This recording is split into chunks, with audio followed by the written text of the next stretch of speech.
Hello and welcome to the guide to the modern philosophy paper. And this video, as the name suggests, will go through how to write this paper.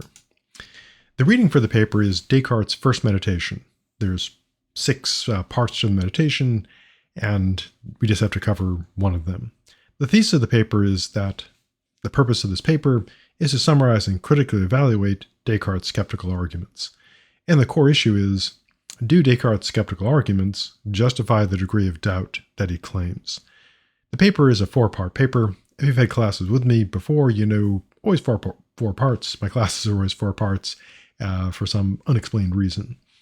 These sections are introduction, summary, argument, and conclusion. And these are important to label. One, to organize the paper, so you know what you're doing in the paper. And secondly, for grading. So when I grade it, I know what you say that part is, so I can grade it appropriately. For turning in the paper, you can do as many drafts as you wish, and you can wish to do 0. The drafts go in through Canvas because it's easiest to comment on them, and I can look at Canvas anytime. There is, in the case of perhaps desperation for a print option. In terms of the draft, I could, quickly, put some ink on it. My handwriting is terrible, so the draft is generally better on Canvas. The draft doesn't count for against your grade. You will get a score on the draft, not a grade. And the difference is that a grade, counts, and a score is just showing you what the grade would be if you turned in the paper as is. The final version of the paper has to be turned in through Canvas, and that will receive a grade. For grade discussion, always happy to discuss grades. And if you get a grade that on your paper and you think the grade is, unfair or unreasonable, stop by either in person in my office, or we can arrange a Zoom to discuss that grade. And I'm always happy to discuss grades. And kind of a key thing to remember is the grade of the paper depends on what's in the paper rather than on external factors. Plagiarism, of course, bad, and AI plagiarism, also bad. For the formatting, generally the formatting approach I take is being readable. If you want a general style guideline, I'd say this. Even though Canvas is not a print version, it's easier to read if you use a standard font, like Times is always a good option, and double spacing is good, because you're not having to print it and it's easier to read. It gives me space to stick in comments, and paragraphs are good. It looks better. And psychologically, experts have found that, for some reason, papers with paragraphs get better grades. I mean, I try to grade purely on content, but, psychologically, of course, reading a well-organized paper is easier on the brain or mind, since we're doing Descartes, than struggling through a wall of text. And so formatting, basically readability. Now, in terms of the content, the first part is the introduction, and it's worth 5 points. And so you should put your effort in accordingly. Should be about 125 words or less. The current record for an introduction is 6 pages. They got the 5 points, but that's a lot of pages for 5 points. This should include the thesis, a summary statement, your position statement on the issue, a very short argument statement of how you argue, and some minimal background. This could be something like, Descartes was a philosopher, now he's dead, something like that. Now, in terms of the thesis, you can just simply copy this. That's because that's what the paper is about. The summary statement would be something straightforward, like I will summarize Descartes' arguments in the first meditation. The position is your position in terms of whether you think that his skeptical arguments succeeded in establishing the doubt that he claimed. Essentially, that's a yes or no. And you can have different positions on the various arguments. You could be yes for all of them. You could be yes for some, no for others, or no for all. The argument statement is essentially not like your actual arguments, but saying, for example, you might use an appeal to intuition to address the argument, or an argument by analogy, or argument by example, whatever you're doing. And I included in the paper guide more details about this rather than reading them out, which is kind of what I'm doing right now. So for the content of the summary, this is Descartes', I mentioned before, first meditation. The summary is worth 45 points out of the total, so pretty good chunk, and should be 350 words or more. I don't do like a word count thing where you get so many points and then you lose points for lack of words. But there's a minimum number of words needed to accurately summarize it. And people vary in their summarizing skills. Someone would be able to do a brilliant summary of Descartes' meditation, absolutely perfect, in 321 words. And someone else may go on for 10,000 words and do a terrible job. But in general, you should look to aim for at least 350 words, unless you're absolutely confident your summary is, flawless and cannot be changed by another word. The objectives of a summary, as always, are to clearly, concisely, accurately, and in your own words, summarize what you're supposed to be summarizing. Now, I've got 2 videos on Meditation 1, a part 1 and a part 2 on YouTube, and I have provided links to this. And of course, you can read the first meditation, and I have the notes on it. So I won't go into great detail about the first meditation, because again, I have 2 videos on it, and there's text itself and the outline. But in terms of what should be in your summary, sort of like a quick outline guide, for the first part, that's where Descartes presents his start and goal in terms of what he's up to and his method. And his goal, quickly put, essentially is to achieve certainty so he can have a firm foundation for the sciences.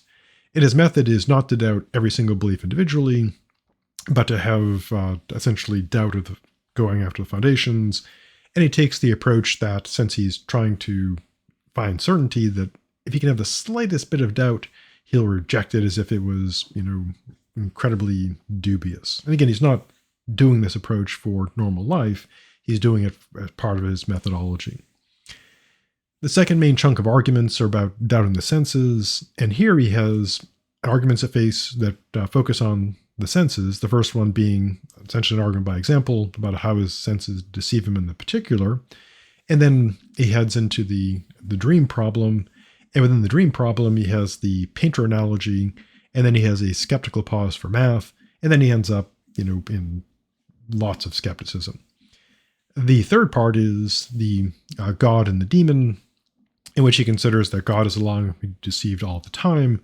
And then he ends with his, famous demon or evil genius, which could be just him and Descartes and the evil demon deceiving him about everything. And again, this is just a quick look at the outline. Be sure to, look at least the note outline, and ideally, look at the video, read the first meditation. And of course, I covered this in class as well. In terms of the grade for it, an excellent summary is 41 to 45 points. That has all, lots of the content, gets it all correct, etc. Then a good summary, adequate summary, poor summary, failing summary. Rather than read like all the rubric at you, I've included this in the PDF file if you want to go through the rubric in great detail to see like exactly how this will be graded. The argument section. The argument is worth 45 points. It should be about 500 words plus. It's generally harder to argue than to simply summarize. And the overall position statement is this. The issue is, do Descartes' arguments justify the degree of doubt he claimed? And as we'll see, he's got multiple arguments. And so you'd want to be sure to address the question of, in, say, his first argument, doubting the senses, does that succeed in creating the amount of doubt he claims? And then likewise for the second, third argument, etc. So some details about writing the argument. Now, his first argument is about doubting the senses. And that's the argument in which he presents essentially an argument by example. And he says that, given that his senses can deceive him some of the time, then he can't trust them. And again, he's not being bonkers here. He's not taking this approach to everyday life. This is in order to establish certainty. So an argument against Descartes is not, oh, he's being crazy. What crazy person would doubt things like at lunchtime doubt their sandwich? He's not doing that. His goal is to achieve absolute certainty. So he's doing this as a method, as opposed to an everyday life thing. So suppose you think that Descartes succeeds, that he established the degree of doubt he claims, that he should not trust his senses at this point. So one would argue for that is that the senses are deceptive, to agree with him. And one straightforward approach is to kind of follow his model. He presents some examples as to how the senses deceive, and you could support him by presenting new and additional examples of cases where, say, your senses have deceived you. Or use kind of general examples like famous optical illusions, etc. And the idea would be to try to establish reasonably that Descartes is, probably correct about this, that our senses cannot be trusted. And again, this is not for everyday life stuff, like can you trust, your sandwich existing or not, but in terms of his method. Now, he also makes the claim that one, he shouldn't trust his senses because they've deceived him. And one way to argue for this is to perhaps use an argument by analogy. You could draw an analogy to like a person who has deceived you constantly, lied to you, and you could say it'd be unreasonable to trust that person. Or you could use a tech example. If you've used AI and it's constantly hallucinating, it would be unwise to put put a lot of faith into that because you can't really say the AI is deceiving you, but it's hallucinating. Now, if you think that his argument fails, and again, you just pick one option. Either you think it succeeds or fails, but not both. Now, if your position is the first argument fails, then you'd argue that he doesn't establish the desired amount of doubt. One approach here is the critical thinking approach, especially if you've taken my critical thinking class, and you could work out ways in which we could discern between cases where our senses could be trusted and can be trusted. And this would involve applying basic critical thinking. And then if you present those standards, you would conclude that although we can be deceived by our senses, you can also argue that we can pierce through this illusion. Our good dead friend Plato also makes a similar, makes an argument in which he's critical, he's attacking artists, but he makes the point that reason can pierce illusions. And if you want to look into Plato, you can find that argument there. Now also, the idea that we're being deceived assumes trust. That kind of ironically perhaps, that in order for our senses to deceive us, they must have worked in some cases or worked some time. And so you could say that although our senses are not 100% reliable, as long as we're careful and cautious and use appropriate critical thinking, we can have some faith in them. So that's his first argument doubting the senses. And again, you just take one position. Either it does create the doubt he claims or it doesn't, and then argue appropriately. Now, a second argument is the dream argument. And here he argues, it could be dreaming, and he has the painter analogy, etc. And this one's, kind of complicated. Some suggestions here. So one option, of course, is to take the view that Descartes does succeed, that he goes through his arguments and he establishes reasonably that he should consider that this is all just a dream. Now, one would argue here is the appeal to intuition, that to make an intuition argument that this story is plausible. And one way to do this is kind of like an appeal to fiction, because with intuitions, you're allowed to appeal to fiction, not saying that, oh, this fictional thing is true, but saying, here is a plausible story. Doesn't this story, even though it's fiction, doesn't that seem reasonable? So couldn't this be true? It's not a super powerful argument, but is useful, especially when arguing about weird stuff like, is this all just a dream? Unfortunately, there have been various movies like the original Matrix and TV shows, etc., that involve this kind of scenario. Like, how do you know you're not in the Matrix? Or how do you know that you're not, in some other like Black Mirror or Twilight Zone scenario?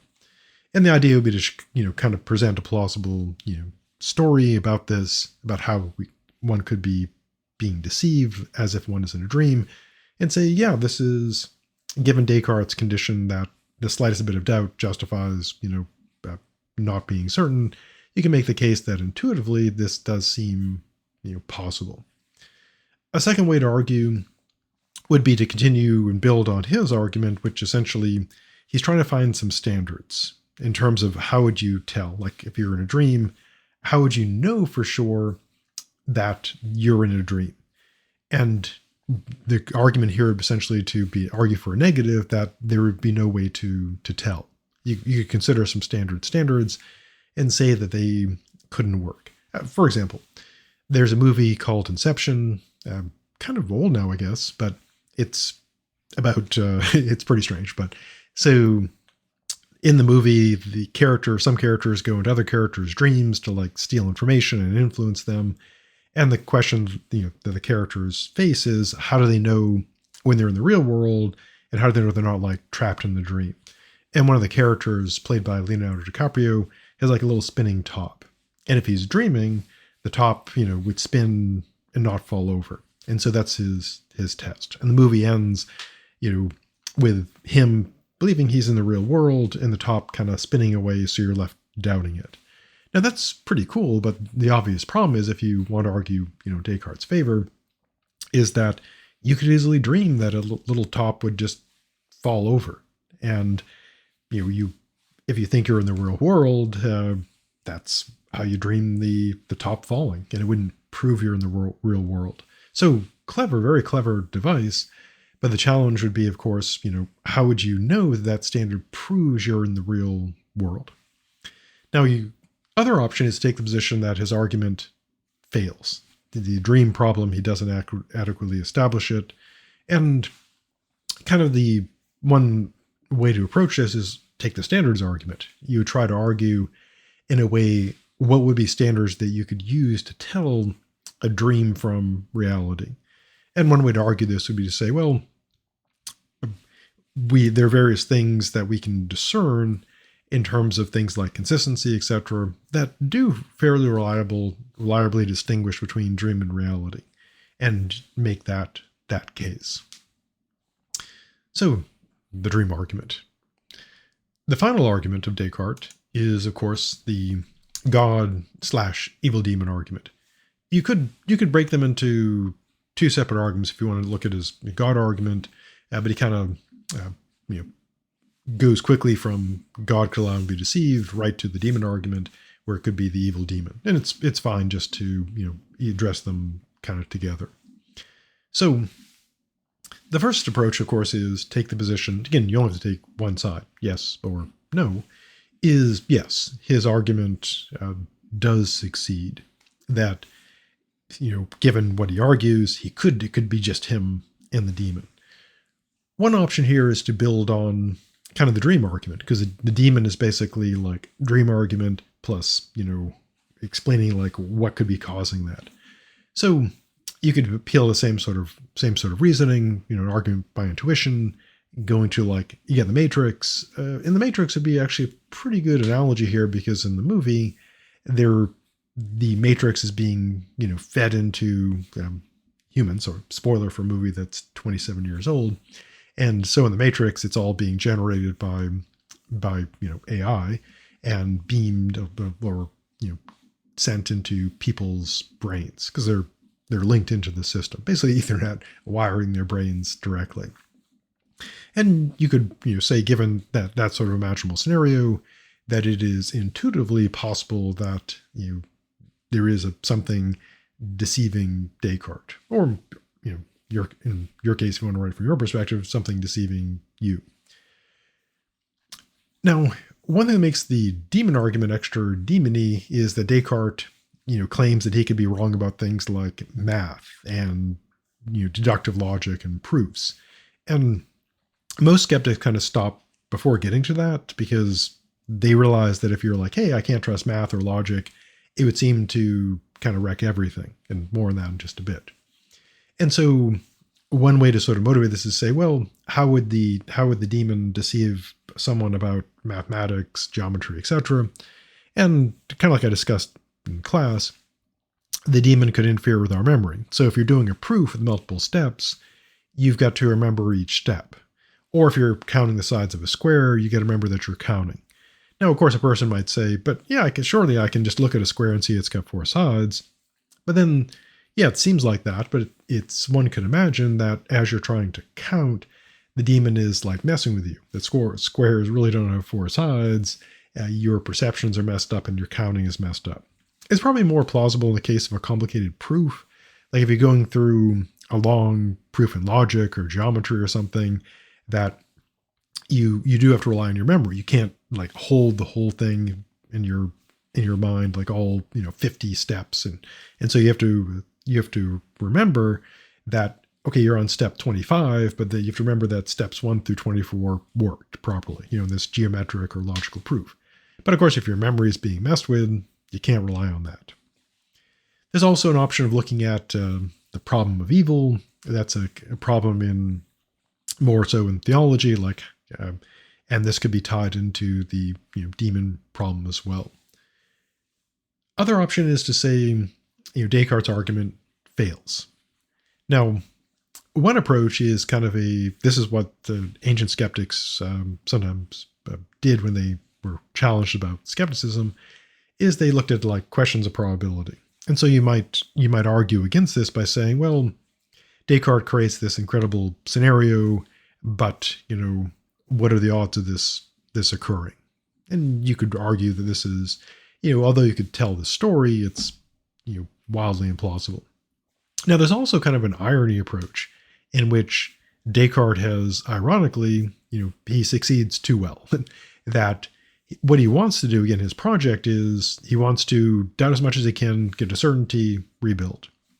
But critics have made the case that Descartes created a scenario where there's no way to fix it. That if he says, well, if it's possible to have this evil demon, it's possible mathematics and logic can all be doubted.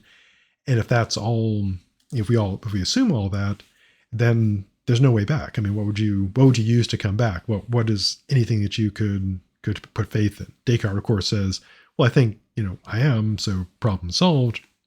But then one could raise the point, if there's such a powerful evil demon, why can't it just be creating doubt? Or, kind of like a really bizarre scenario, maybe it's just the demon, and the demon is just, get a little bit of themselves, and they're just kind of like creating that just, because they're bored. So there is no Descartes, there's just the demon, or there's just nothing at all. And so you might, argue ironically that too much success, which would be a way to show that he's, failed by succeeding too much. Now, the argument section itself, of course, gets graded based on being ranging from excellent down to failing. And I included in the paper guide, a very detailed rubric on this, but won't grind through that. You can look at that if you wish to see how the paper is graded. The gist of it essentially is, are all the arguments addressed? Do you state your position clearly on each issue? Do you back up your position effectively with at least one good argument? And the better the argument, of course, the better the grade.